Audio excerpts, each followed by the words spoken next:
Hi friends, అందరికీ వర్షం పడిన తర్వాత పొలం నుంచి ఇంటికి వెళ్ళడం అన్నా, ఇంటి నుంచి పొలానికి వెళ్ళడం అన్నా ఒక పెద్ద టాస్కే అని చెప్పాలి. ఏంటి అది కూడా ఒక పెద్ద టాస్కా, ఎందుకట్లా అంటున్నావు అని మీరు అనుకోవచ్చు.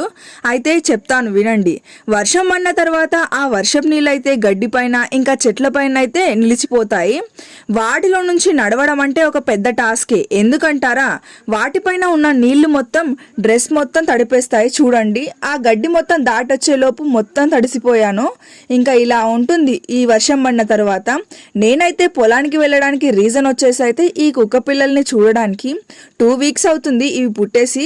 చూడండి ఎంత బాగా ఆడుకుంటున్నాయో. మా తమ్ముడు బయట వీటి కోసం షెడ్ వేస్తే ఇవి మాత్రం లోపలికి వచ్చి ఉంటున్నాయి.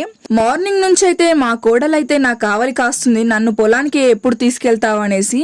ఫైనల్ గా తీసుకొచ్చేసరికి తను కూడా ఫుల్ హ్యాపీ అయిపోయింది కుక్క పిల్లల్ని చూసిన తర్వాత. చూడండి ఇక్కడ ఎంత హ్యాపీగా ఉందో తను.